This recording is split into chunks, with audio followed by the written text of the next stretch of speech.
Um bom dia, uma boa tarde, uma boa noite, uma boa madrugada para você falando sobre o meio ambiente. O meu nome é Gabriel Ramos e hoje vamos dar continuidade aqui à série de revisões de véspera que os queridos professores fizeram.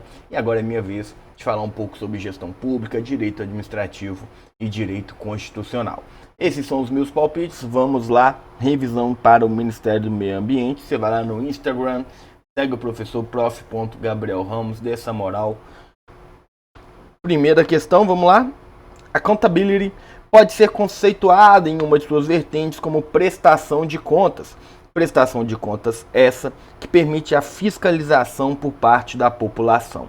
No que se refere às classificações, conceitua-se como accountability social o controle realizado pelos eleitores por meio de plebiscito, voto ou referendo. Ou seja, accountability, gostou do nome? Gostou da minha pronúncia? Acho que está correta. Então, o que é? É justamente isso, é a prestação de contas. Veja, quando o administrador público ele administra aquele dinheiro, ele não está administrando o dinheiro dele, ele está administrando o dinheiro da população. E como o dinheiro não é dele, ele precisa prestar contas. É a mesma coisa de um síndico, é a mesma coisa de uma associação, é a mesma coisa de uma comissão de formatura. Precisa saber o que está sendo feito daquele dinheiro. E como é o nosso dinheiro, a gente precisa ter um meio de fiscalizar, certo? Quando a gente fala em accountability, a gente vai dividir em três, ok? E quais são essas três? Nós teremos a horizontal, nós teremos a vertical e nós teremos a social. Sendo a horizontal aquela realizada entre poderes. Por que ela é horizontal? Porque não existe hierarquia.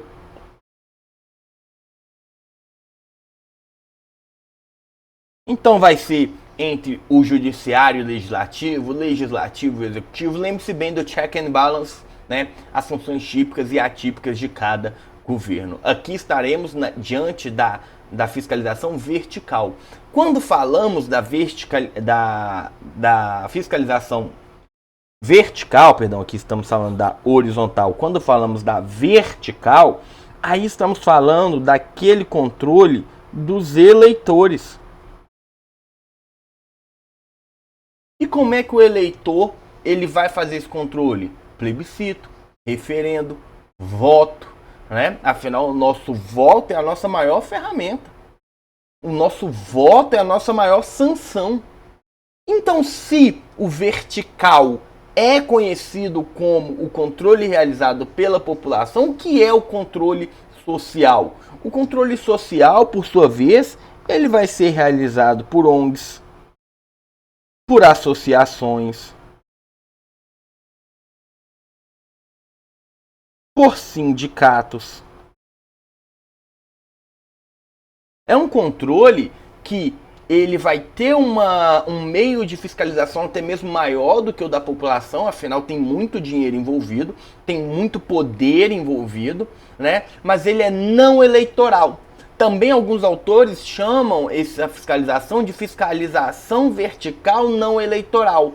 E uma marca que você tem que ter em mente sobre essa fiscalização é o quê? É que ela não tem o poder de sancionar. Afinal, não vai ir aí a grande rede de televisão sancionar um administrador público, né? Ela pode até direcionar um administrador público, mostrando, olha, essa política pública é mais bem aceita, essa não, né?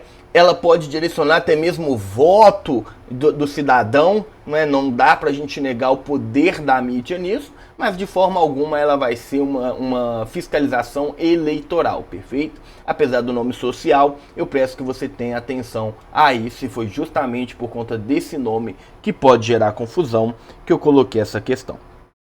Ainda sobre gestão pública, vamos lá, no que se refere ao e-gov, ou seja, ao governo eletrônico, assinale a alternativa correta. Quando o cidadão inscreve sua empresa em uma licitação por meio de um sistema governamental, Ou seja, o compras.gov, por exemplo, estaremos diante de uma clássica aplicação G2C, Government to Citizen, ou seja, governo e cidadão. O que eu quero que você tenha em mente aqui é que vamos ter 3 aplicações no que se refere ao governo eletrônico.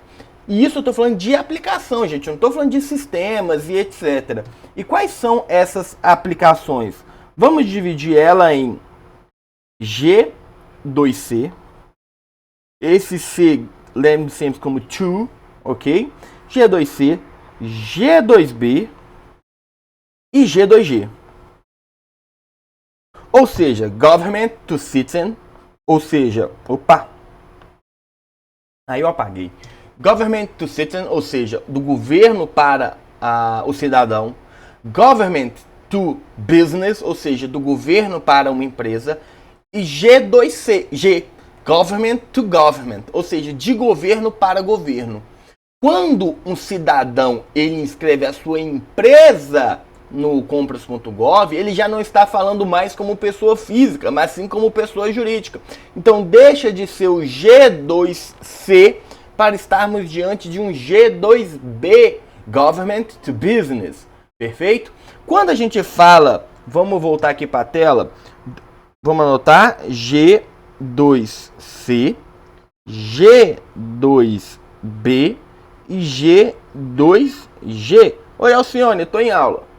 Citizen. Minha filha, seu pai tem que trabalhar.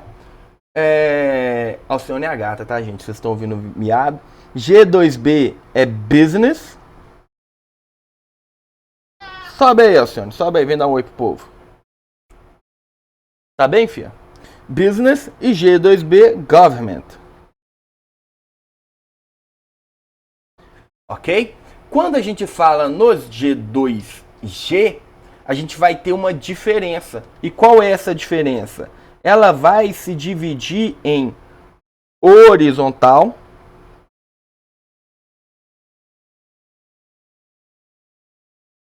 e em vertical. Sendo horizontal no mesmo poder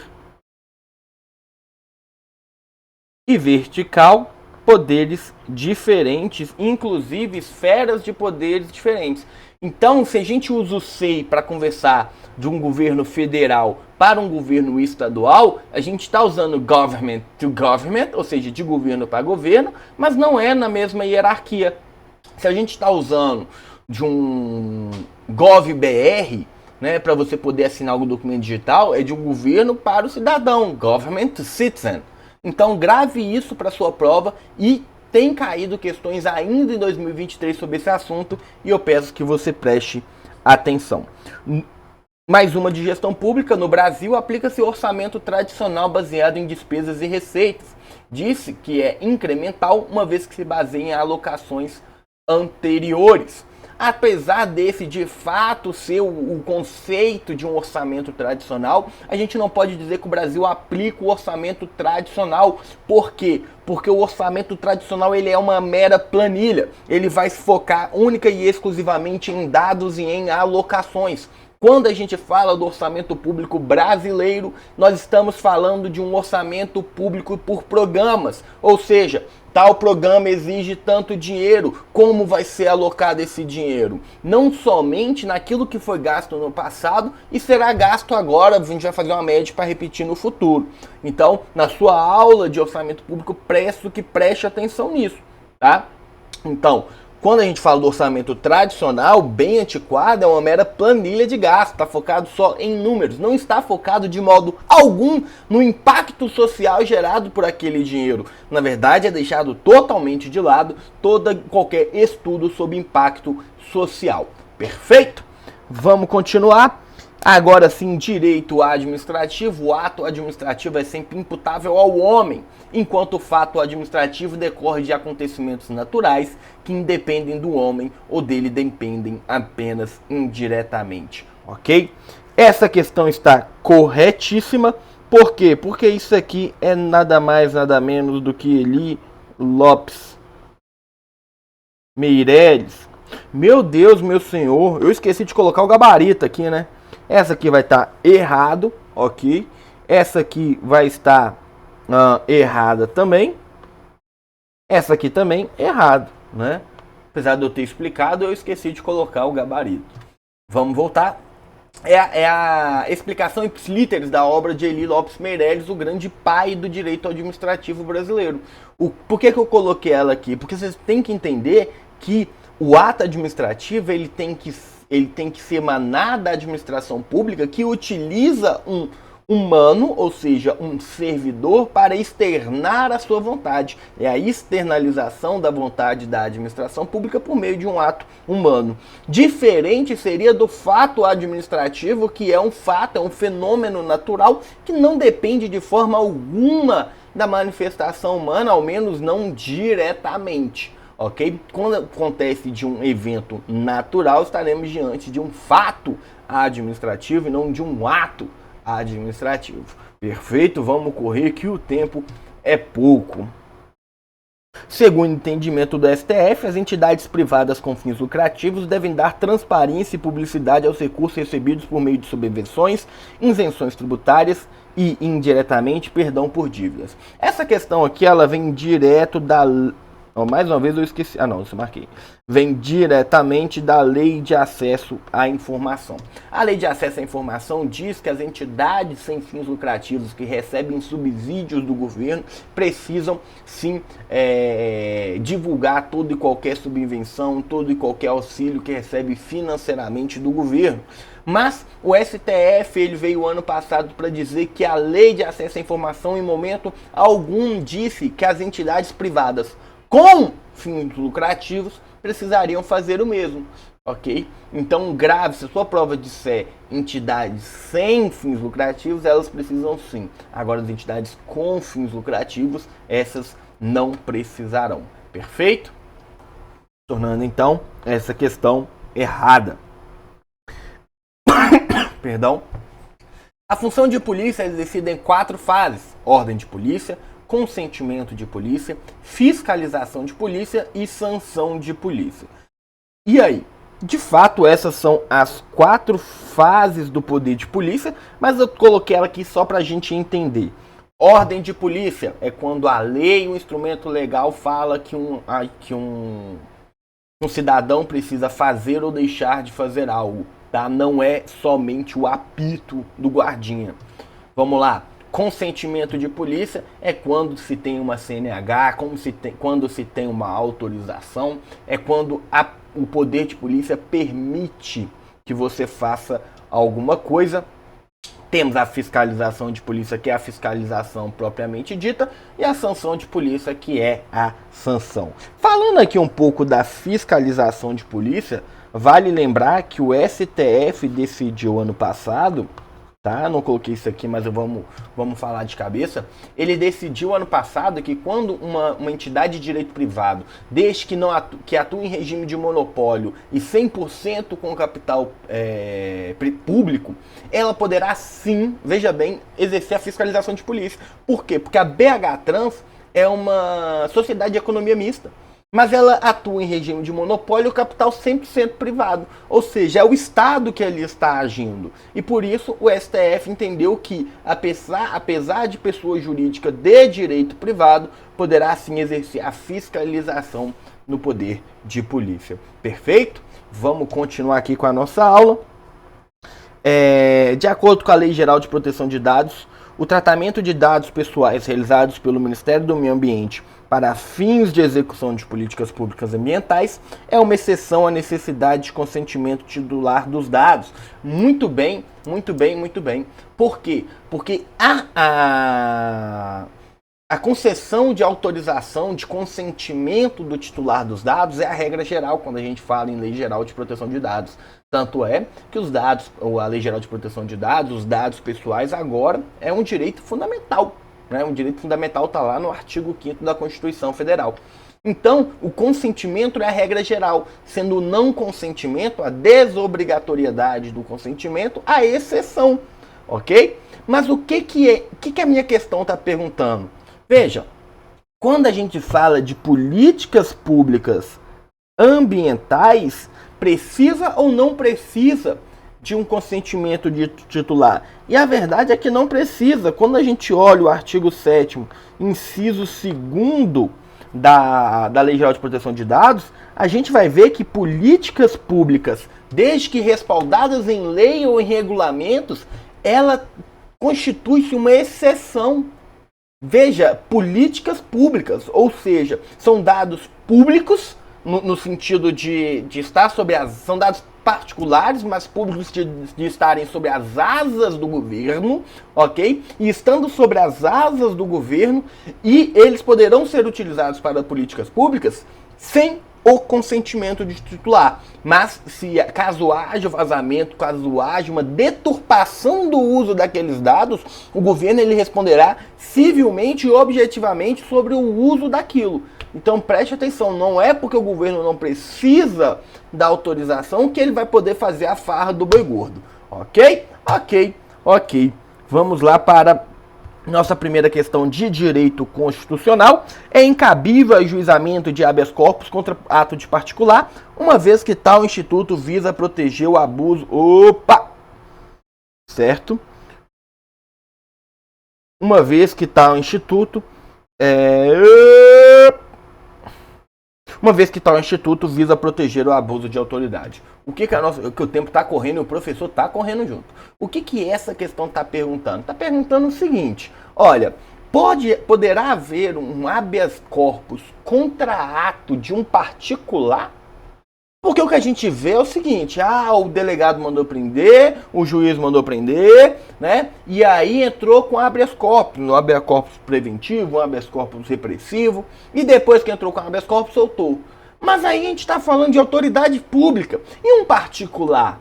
A verdade é que o habeas corpus ele vem para proteger o direito de locomoção, o direito fundamental de locomoção contra quem quer que seja que esteja infringindo o seu direito de locomoção. Então, se você está no hospital psiquiátrico porque ficou estudando para concurso demais e você simplesmente está bem, mas te prendem ali porque você está dando dinheiro para o hospital porque você tem essa cara de maluco sua, o seu advogado, nem precisa ser advogado, a sua mãe, você pode pegar e fazer um habeas corpus num papel higiênico e mandar chegar no juiz e impetrar um habeas corpus contra a diretoria do hospital, que é uma instituição privada. Por quê? Porque não é porque é uma instituição privada que o seu direito de liberdade, o seu direito de ir e vir, não esteja sendo infringido. Sim está, e sim ele será coberto pelo habeas corpus. Perfeito? Então cabe sim habeas corpus para proteger o direito, ainda que o autor seja um particular. Ok? Se é incabível, não, errado, é totalmente cabível. Mais uma questãozinha. Dada a sua previsão constitucional, os direitos fundamentais não poderão, em hipótese alguma, serem restringidos por normas infraconstitucionais. Então, o que a questão está querendo saber aqui é o seguinte: um direito fundamental, em hipótese nenhuma, poderá ser restringido por uma norma infraconstitucional? Errado, totalmente errado. Basta você lembrar que existem as normas de eficácia contida. São aquelas normas que poderão sim serem suprimidas, seja por uma norma infralegal, seja por outra norma constitucional. Um exemplo muito claro a gente vai ter ali, no inciso, salvo engano, 9º, na 13 da Constituição Federal, que diz o seguinte: é livre o exercício de qualquer trabalho, ofício ou profissão, atendido às qualificações profissionais, exceto em virtude de lei. Ou seja, é livre todo e qualquer ofício que você quiser ter, exceto se a lei disser que aquele não. E é nisso que a gente olha, é nisso que a gente vê a questão do médico, a questão do contador, a questão do dentista. Ou seja, todo mundo pode fazer tudo, exceto aquelas que a lei dita quem é que pode. Perfeito? Perfeito. Para a gente terminar ainda com 20 minutos, dentro das atribuições do Ministério do Meio Ambiente, A implementação de políticas públicas ambientais está estritamente limitada à atuação federal, não se estendendo às esferas estaduais e municipais, conforme previsto na Constituição da República Federativa do Brasil. Questão manjada demais, errada, por quê? Porque lá no artigo 23, quando a gente fala de competências constitucionais, a gente vê que o zelo pelo meio ambiente, o zelo pelas nossas águas, por tudo lindo, por tudo, por pássaros cantando, pelos bem-te-vis e pelos beija-flores, é competência, né, da União, dos Estados, do Distrito Federal e dos municípios. Perfeito, meu querido, meu cheiroso e meu tudo de bom. A gente conseguiu bater aí em 20 minutos essa revisão um pouco rápida para você pegar tudo sem não ficar com sono durante a nossa aula. Perfeito, a gente colocou no gabarito, então vá com calma para sua prova, faça tudo com muito carinho, faça tudo com muito zelo. Lembre-se, você estou naquela hora ali, aqui agora, isso não é um simulado. Quando você estiver lá, não será um simulado, será para valer. Então é a sua chance de mudar a sua vida e mudar a vida da sua história, ok? Um grande beijo, um grande abraço e tchau, tchau.